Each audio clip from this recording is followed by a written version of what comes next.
ये पूरा हरहा सराय मोहल्ला ही हड्डियों पर बसा है कि वहाँ पर आज भी भूत और प्रेतों का निवास है। मैं खुद मणिकर्णिका घाट पे पूजा पाठ के लिए बैठता हूँ रात को 3 बजे के बाद। बहुत से ऐसे लोगों का सुना गया है कि हवाएं उनको टच करती। काशी का महाश्मशान हम हरिश्चंद्र घाट को कहेंगे या मणिकर्णिका को? काशी का जो मशान घाट हम कहेंगे वो तो हम कहेंगे मणिकर्णिका घाट। भूत प्रेत के किस्से, बैताल के किस्से, ब्रह्म पिशाच के किस्से काशी में कैसे ये वास करते हैं। काशी है काशी विश्वनाथ की, यहाँ के रक्षक माने जाते हैं काल भैरव। तो जब बाबा काल भैरव बैठे हुए हैं तो यहाँ प्रेत रहते तो हैं, लेकिन किसी को पता नहीं है।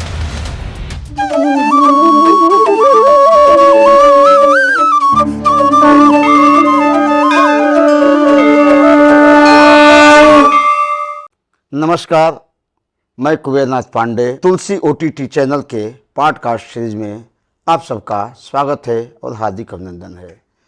आज हमारे स्टूडियो में हमारे साथ काशी के प्रकांड ज्योतिषी, नौजवान और काशी के चप्पे चप्पे से अपना अनुभव रखते हुए पंडित रामेश्वर पांडे जी उपस्थित हैं। आज इनसे हम काशी में अनेक विषयों में चर्चा करेंगे। जय श्री सीताराम। आज हमारा विषय होगा काशी के महाश्मशान। ऐसी मान्यता है कि काशी का पुराना श्मशान जो है हरहा सराय मोहल्ले में था। ये पूरा हरहा सराय मोहल्ला ही हड्डियों पर बसा है। एक नाला बहता था जिसे ब्रह्मनाल कहते हैं। उस नाले से जल जाता था गंगा में। आज उसी हड्डियों की ढेर पर हरहा सराय मोहल्ला बसा हुआ है। ऐसा मान्यता है शास्त्रों में। जिस मकान के अंदर हड्डियां होती हैं, जमीन के अंदर होती हैं, वहाँ भूत प्रेत पिशाच बैताल परेशान करते हैं। फिर हरहा सराय के लोग कैसे रहते हैं, मैं ये पांडे जी से जानना चाहूँगा। हरहा सराय जो एक स्थान आज बनारस का रहने का स्थान बना हुआ है और इसको बनारस काशी का एक बहुत व्यापार स्थल बनाया गया है जी। इस जगह पे बहुत दूर दूर से व्यापारी आते हैं, अपना समस्त सामान लेकर के जाते हैं। तो एक टाइम ये जैसे आज हमारे काशी में मणिकर्णिका घाट है, हरिश्चंद्र घाट है, वैसे एक टाइम यहाँ भी लाशों को जलाया जाता था और स्वर्ग प्राप्ति के लिए उनको अंतिम संस्कार किए जाते थे। लेकिन जैसे जैसे इसका विकास होने लगा, यहाँ लोग बढ़ने लगे, उस हिसाब से लोग यहाँ सीमित रह करके अपना ज़मीन बनाने लगे, घर बनाने लगे, अपने रहने का व्यवस्था करने लगे।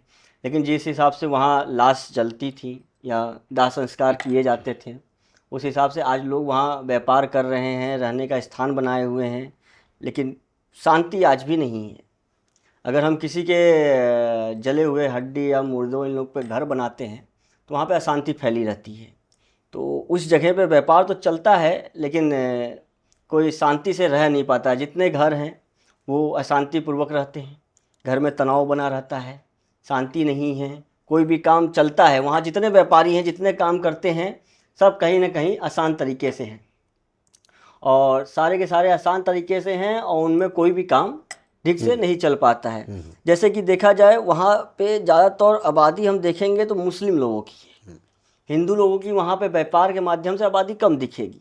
तो वहाँ पहले जो था हिंदू लोगों का मशान बनाया जाता था, शमशान था, जलता था। धीरे धीरे मुस्लिम बस्ती बढ़ती गई, वहाँ बनती गई और ज़्यादा तौर पे लोग मुस्लिम वहाँ बसे हुए हैं और वहाँ जितने भी घर, मकान, दुकान जो भी बने हुए हैं वो अपने शांति के अनुसार वहाँ पूजा पाठ करके रिलैक्स अवस्था में रहते हैं। लेकिन सब करने के बाद भी अभी वहाँ के लोग पर्याप्त नहीं हैं। पांडे जी, आप तो ग्रह बाधा, भूत बाधा, प्रेत बाधा के विशेषज्ञ माने जाते हैं काशी में। जी जी जी। क्या कभी कोई ऐसी समस्या आई है, कोई ऐसा दृष्टांत मिला है या किसी ने बताया है कि वहाँ पर आज भी भूत और प्रेतों का निवास है? क्या आपको ऐसा अनुभव हुआ है या कहीं किसी ने बताया है? मैं खुद मणिकर्णिका घाट पे पूजा पाठ के लिए बैठता हूँ। मणिकर्णिका घाट पे मशान बाबा की मंदिर है, तो वहाँ पे मेरा आना जाना है, वहाँ पे मैं बैठता भी हूँ, पूजा पाठ भी करता हूँ। तो ठीक उसी के सामने देखा जाए तो आपका दल मंडी से होते हुए हरासराय जाया जाता है। तो जब रात को, क्योंकि ये हमेशा चहल पहल वाला जगह है, तो जहाँ चहल पहल होती है वहाँ इन शक्तियों का अनुभव नहीं किया जा सकता। लेकिन जब रात को इन शक्तियों का चरण मेन होता है रात को 3 बजे के बाद। कहा तो जाता है कि 12 बजे के बाद शक्तियाँ चलने लगती हैं, लेकिन ये अपने पूरे ताकत में 3 बजे के बाद आती हैं। 3 से 3:30 का इनका एक पहर चलता है। वैसे तो 4 बजे तक का होता है, लेकिन ब्रह्म मुहूर्त लग जाता है, तो 3 से 3:30 का एक पहर चलता है, जिसमें ये बहुत ज़्यादा ताकतवर होती हैं। उन समयों में जब हम दल मंडी से होते हुए हरासराय जाते हैं, तो वहाँ बहुत से ऐसे लोगों का सुना गया है कि हवाएं उनको टच करती हैं। विशेष रूप से तो देखा नहीं गया है, लेकिन एक हवा की अनुभूति होती है जैसे कोई हवा उनको टच करके जा रही है। तो ये चीज़ें वहाँ घटित होती हैं। वहाँ पे क्या, अगर हम देखें तो काशी में हर जगह कहीं ना कहीं वो चीज़ घटित होती रहेगी। अभी आपने मणिकर्णिका की बात किया कि आप मणिकर्णिका पर साधना करते रहते हैं। जी। गरुड़ पुराण में कहा गया है कि संध्या काल के बाद अगर किसी व्यक्ति को जलाया जाता है तो वह प्रेत बनता है, भूत बनता है, दैत्य बनता है, दानव बनता है। लेकिन हमने देखा है कि मणिकर्णिका का श्मशान 24 घंटा जलता रहता है। यह मणिकर्णिका जहां पर यमराज का कानून भी फेल हो जाता है। यह मणिकर्णिका जहां पर काशी करवट का मंदिर है, जहां महामसान का मंदिर है, जी। वह मणिकर्णिका, तो क्या यहाँ के विद्वान ऐसा महसूस नहीं करता? जी। ऐसे कुछ राय नहीं देते लोगों को कि रात्रि में यहाँ पर मुर्दा न जलाया जाए? इस पर आपकी राय क्या है? मेरी राय यही है कि संध्या काल के बाद, गरुड़ पुराण तो एक शास्त्र का सबसे बड़ा उपदेश है। उसमें तो ये निषेध दिया गया है कि अगर सूर्यास्त हो जाता है तो दाह संस्कार नहीं किए जाते। लेकिन अगर काशी में हम मणिकर्णिका घाट देखते हैं तो मणिकर्णिका घाट कोई बनाई हुई घाट नहीं है, ठीक है, ये स्वयंभू है। ये खुद महाकाल के महादेव के शरण में रहती है। कहा जाता है कि जैसे कि जो लोग राम राम सत्य बोलते हुए अपने माटी को लेकर के मणिकर्णिका घाट तक आते हैं तो अकेले नहीं आते हैं। जब वो राम राम सत्य बोल करके उस माटी को लेकर के आते हैं तो उनके पीछे स्वयं महादेव साथ साथ चलते हैं, क्योंकि महादेव को राम नाम बहुत प्रिय है। और उसके साथ उस नाम में जुड़ जाता है राम नाम सत्य है। तो उनको ये और खुशी होती है कि क्योंकि महादेव के जो इष्ट हैं वो नारायण को कहा जाता है। हाँ। ठीक है, वो जब भी बैठते हैं तो राम राम राम राम राम जपते हैं। तो उनको ये अच्छा लगता है कि मेरे राम के नाम को सत्य कहा जा रहा है। तो वो भी पीछे चलते चलते चलते चलते साथ में जाते हैं। और जब वहाँ जाते हैं, जो भी आपका दाह संस्कार होता है, उस दाह संस्कार की जो भी राख बचती है उसको अपने मस्तक से तिलक करते हैं। तिलक इसलिए करते हैं क्योंकि जब वो राम नाम के साथ प्रज्वलित होती, जलती है, उसके बाद वो सीधा महादेव में समा जाती है। तो इस अनुसार यहाँ के विद्वान भी इस विषय पे इसलिए नहीं बोलते हैं क्योंकि मणिकर्णिका घाट एक ऐसा घाट है, अगर पूरे विश्व में देखा जाए तो यहाँ आप जिस स्थिति में आए, जैसे आए या जिस प्रकार जलाए जाए, आपको मुक्ति मिलनी ही मिलनी। अब बात आती है हरिश्चंद्र घाट की। जी। हरिश्चंद्र घाट पर ही काशी के राजा, जी। महाश्मशान के राजा जी। जी। डोमराज का निज निवास भी है। काशी का महाश्मशान हम हरिश्चंद्र घाट को कहेंगे या मणिकर्णिका को? इस पर आप अपना आशय प्रकट करिए। काशी का जो मशान घाट हम कहेंगे वो तो हम कहेंगे मणिकर्णिका घाट को। मणिकर्णिका घाट को इसलिए कहेंगे क्योंकि हरिश्चंद्र घाट जो है वो आपका बाद में आया। हरिश्चंद्र घाट की एक कहानी होती है कि उस घाट पर राजा हरिश्चंद्र ने अपने धर्म के प्रति श्रद्धा दिखाते हुए, धर्म के नेतृत्व में चलते हुए वहाँ पर उन्होंने एक डोम के अंदर में अपना सब कुछ किया। इसलिए उस घाट को हरिश्चंद्र घाट के नाम से भी जाना जाता है।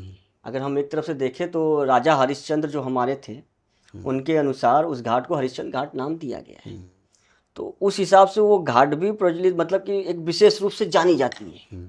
और वहाँ पे भी आप अगर दाह संस्कार करते हैं तो वो भी सीधा मुक्ति को ही प्राप्त होता है। मुक्ति को प्राप्त होने का कारण इसलिए क्योंकि वो भी काशी में ही है, पहली बात।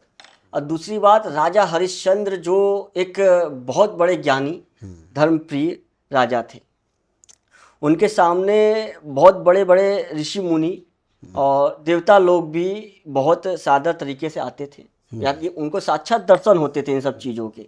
वो जैसे कि बात करते थे भगवान देव लोगों से, एक ध्यान होता था, एक साधना होती थी उनकी। तो इस हिसाब से हम हरिश्चंद्र घाट को ये कह सकते हैं कि काशी का उच्चतम घाट में से प्रमुख घाट में वो हैं। वहाँ दाह संस्कार करने के बाद सीधा मुक्ति की प्राप्ति होती है। लेकिन हम सर्वप्रथम घाट देखेंगे तो वो मणिकर्णिका घाट ही है। बहुत अच्छी बात। ठीक है, मणिकर्णिका घाट शुरू से चलती आई है और मणिकर्णिका घाट पे हमारे बहुत दूर दूर से लोग आते हैं। यहाँ पे ऐसा समय हो जाता है कि जो माटी जलती है उसके लिए लाइन लगी होती है और माटी जलाने के लिए बहुत प्रॉब्लम भी होती है, दिक्कत भी होती है। और एक जलता है, वो ख़त्म होते है, उसके ऊपर दूसरे जलने लगता है। यहाँ ना आपको मंत्र की ज़रूरत है, ना तंत्र की ज़रूरत है। यहाँ आप जलाए जाएंगे, एकदम सीधा मुक्ति को प्राप्त करेंगे। हरिश्चंद्र घाट का क्या है, वहाँ पे भी सेम चीज़ है, लेकिन वहाँ पे ये होता है कि एक बंधन है। बंधन के अनुसार कि एक राजा हरिश्चंद्र चाहे जो रहे हो मनुष्य रूप में थे, मनुष्य रूप में तो उनके द्वारा बनाई गई घाट है। उस हिसाब से हम उनको देखते हैं। अब मेरा आपसे इस सीरीज का अंतिम प्रश्न है। जी जी। हम काशी में आते हैं, आप भी अपना अनुभव बता रहे हैं और मैं भी बहुत सुना हूँ। जी जी। भूत प्रेत के किस्से, जी बैताल के किस्से, जी ब्रह्म पिशाच के किस्से। जी। फिर काशी में कैसे ये वास करते हैं, जहाँ काशी मुक्ति हेतु उपदेशो, जहाँ स्वयं भोलेनाथ मुक्ति का उपदेश देते हैं। और विश्व में कहीं भी, भारत की मैं बात नहीं करता हूँ, जी जी। जो सनातन धर्म को मानता है, पूरे विश्व में कहीं भी हिंदू है और उसको कोई प्रेत बाधा होती है, भय बाधा, भूत बाधा, तो वह काशी के पिशाच मोचन पर आता है। जी जहाँ पिशाच मोचन है, जी जी जी। जहाँ सभी प्रकार के पिशाचों की मुक्ति हो जाती है जी जी त्रिपिंडी श्राद्ध कराने मात्र से। जी।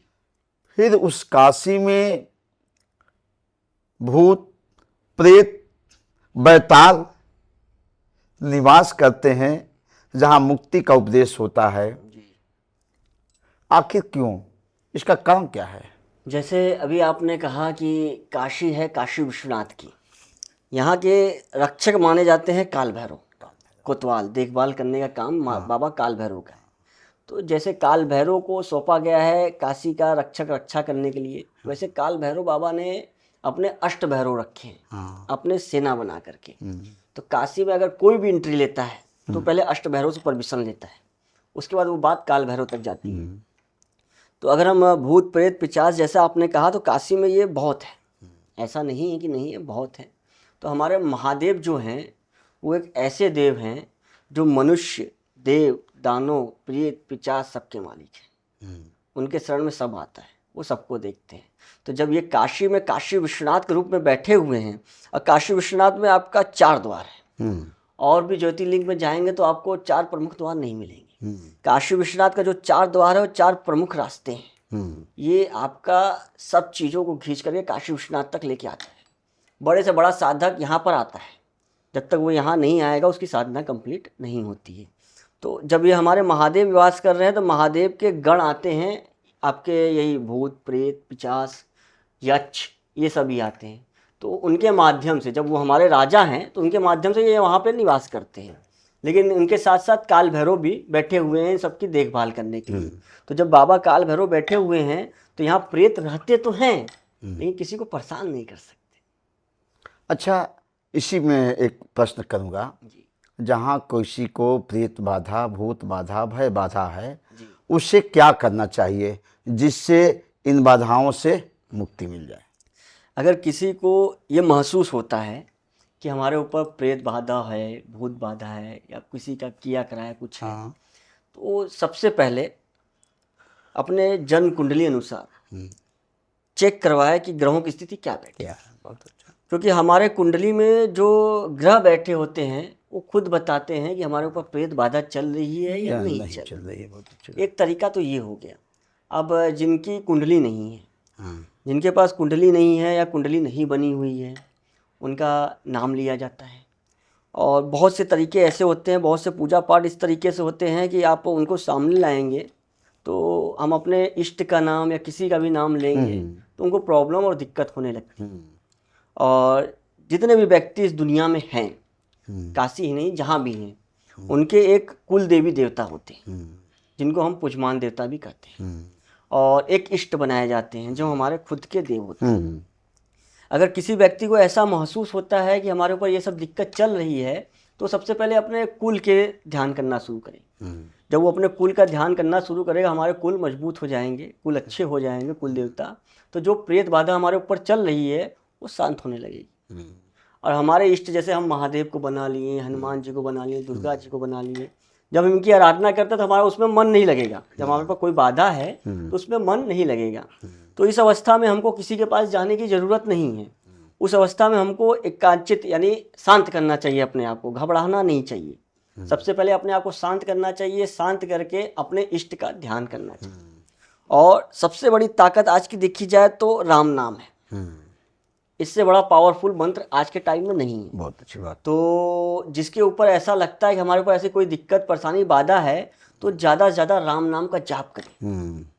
जब बाधा है तो वो नहीं करने देगी, लेकिन वो कोशिश करे जाप करने की। और इसके साथ साथ मार्केट में मिलते हैं, लोहवान मिलते हैं, आपके गुगल मिलते हैं, पीली सरसों है, काली तिल है, जायफल है, और उबले आते हैं जिनको बहुत जगह गोहरी भी कहा जाता है। गाय के उबले होते हैं, उनके ऊपर रख करके ये सारी चीज़ें वो जलाए। और साथ में हो सके तो एक लाल मिर्च डाल दे। इसको सूर्य अस्त होने के बाद अपने घर में जलाए। इसको जलाने से क्या होगा, जैसे कि उनके ऊपर लगता है कोई प्रेत बाधा या घर में कोई दिक्कत परेशानी चल रही है तो धीरे धीरे रिलैक्स होने लगेगी और धीरे धीरे अपने रास्ते से हटने लगेगी। इसके लिए आप कुछ पूजा पाठ भी करा सकते हैं। सुंदरकांड करवा लीजिए, रुद्राभिषेक करवा लीजिए, दुर्गा सप्तशती का पाठ करवा सकते हैं। ये सब करवाने से जो पीड़ित व्यक्ति है उसको आराम।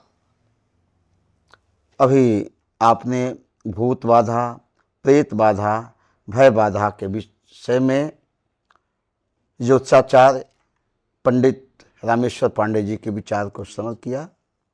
ऐसी समस्या हो तो सबसे सरल उपाय है कि आप अपने मन को एकाग्रचित करें, अपने इष्ट का ध्यान करें, और सबसे अच्छा है राम नाम का स्मरण करें। सारे भूत प्रेत भय बाधा दूर हो जाएंगे। और एक चीज़ मैं और बताना चाहूँगा। हाँ जी, बताइए। जैसे आपने पिचास मोचन का भी बात बोला था, तो पिचास मोचन जो त्रिपिंडी श्राद्ध वहाँ पे होता है, वो हमारे 3 पीढ़ी के पितृ को लेके किया जाता है।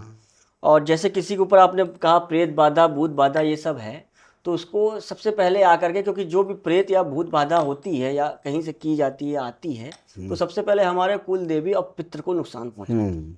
और जब हमारे पितृ रुष्ट हो गए, पितृ तक कोई चीज़ हमारी जा नहीं रही है, पूजा पाठ पहुँच नहीं रही है, पितृ रुष्ट हो गए, तो प्रेत बाधा एक्टिव हो जाती है।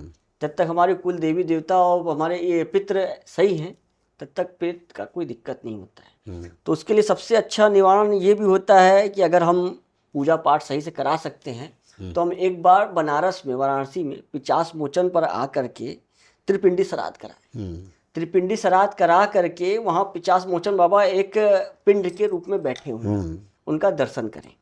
और जो पिचास मोचन कुंड है उसका जल अपने ऊपर स्पर्श करें और थोड़ा जल अपने साथ लेके भी जाए। उसको रोज नहाने के पानी में डालकर नहाएं। ज़्यादा नहीं, कुछ दिन करते करते प्रेत बाधा शांत हो जाए। यानी कि इष्ट का ध्यान, इष्ट का स्मरण और त्रिपिंडी श्राद्ध करने मात्र से प्रेत बाधा दूर हो जाती है। आज के इस पॉडकास्ट सीरियल को हम यहीं विराम देंगे। फिर मिलते हैं हम अगले पॉडकास्ट सीरियल में। नमस्कार। जय जय सीताराम।